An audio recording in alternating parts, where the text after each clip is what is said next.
On 7th Circle Gaming, we once again analyze the game X4 Foundations. We begin, as we always do here, with full disclosure. Everyone that's interested is cordially invited to pause the video. Everyone else can move on and look at the screenshots. In our first screenshot for today, we're going to look at the overworld map for the game. And this very nicely, we think, sets the tone for the rest of X4, and that tone is extreme complexity. What we're looking at here is just a very small sampling of the amount of information available to players of the game. Moving on now to what players are going to see in the majority of their time with the game, and that is the world. Now, admittedly, the world of X4 is rendered very lovingly and accurately to what players that are familiar with the science fiction genre might expect outer space to look like. On the other hand, the user interface is centered around two main areas, that being the center and the bottom of the screen. At the center left-hand corner of our screen would be located, if we had that sort of weapon equipped, an ammunition counter. At the very center of the screen is the crosshair, as we'd expect, as well as various vehicle health indicators.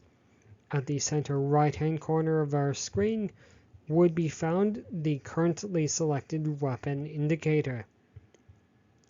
Down at the bottom left-hand corner of our screen is a multifunction display which can display any number of different items.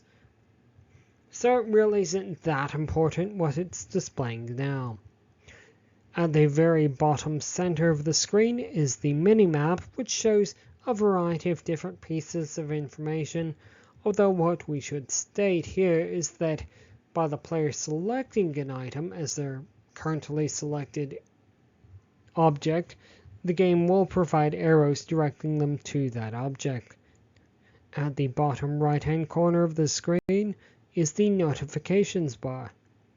Moving on now to one of the unique selling points of X4, and that is the ability to leave their vehicle at any point.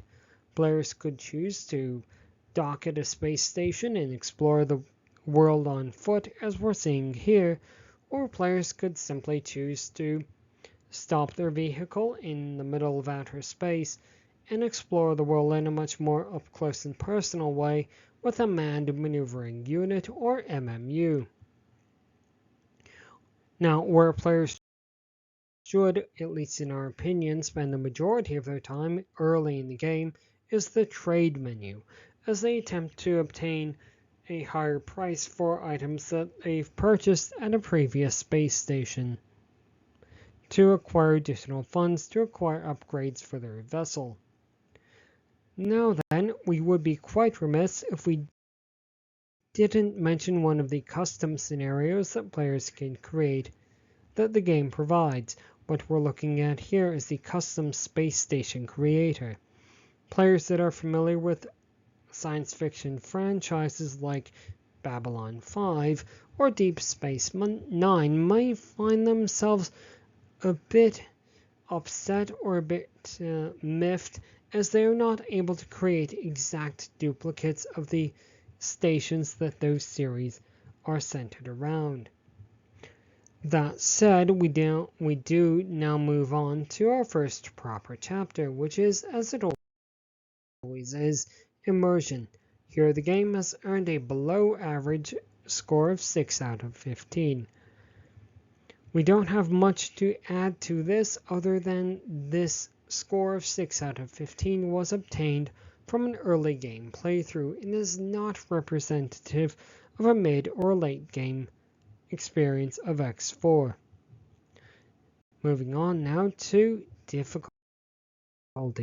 Here the game has earned a very low score of 4 out of 15, indicating that the game has made some choices in development that make the game more difficult than the player might otherwise expect. The user interface gets cluttered very quickly and is not always responsive to player input, be it from a mouse and keyboard or a gamepad. The game has a substantial amount of key commands, which are not always easy to recall at short notice. While the game does claim it's playable with a gamepad, we do suggest that players have a keyboard available for those functions that the gamepad isn't able to accommodate. For a lasting appeal, once again, the game has earned a 4 out of 15. The game has a substantial amount of downloadable content and mods available, although if the player really isn't invested in the game, there isn't any point in all downloadable content and or mods in all the world. There are a grand total of 6 starting scenarios available, 3 of which are story-centric, and an additional 3 creative modes that give the player the ability to create their own universe. The time commitment that the game expects we're going to touch on a bit later, but it is anywhere from as little as 20 minutes or as much longer as the player has available to complete a single quest or to experience any sort of progression throughout the game. Finally, we compile all of these into the overall score. Overall, X4 has earned a score of 4.66 out of 15, although some players may choose to round that up to a 5 out of 15. The game does have a significant amount of downloadable content and mods available. We do suggest that players consult at the very least a walkthrough or a guide prior to purchasing or starting the game. The game does employ realistic Newtonian physics that players that are really interested in that sort of thing might be interested in.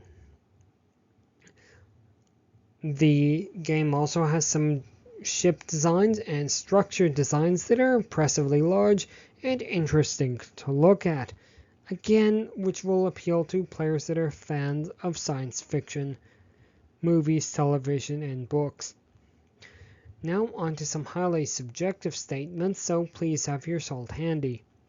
The game's time commitment is easily on par with any sort of massively multiplayer online role-playing game. That being because the game does not have any sort of faster than light travel mode. We're definitely looking at something more of a Babylon 5 style travel. So players should expect to spend the majority of their time with the game traveling from point A to point B. There are those custom modes that we mentioned earlier, which may increase the player's interest in continuing with the game, but they might not work for everyone, and that's certainly what we want to leave you with. X4 is not a game for everyone. Players that are really super fans of science fiction may get more out of it than players that are not. Certainly, players that are expecting a quick action game should look elsewhere. Players that are, again, super fans of science fiction might be interested in X4. And on that note, we will just say thanks very much to everyone who watched all the way to the end of the video. We look forward to seeing you on the next one. Do all the other YouTube things, please, please, please. And from 7th Circle Gaming, goodbye.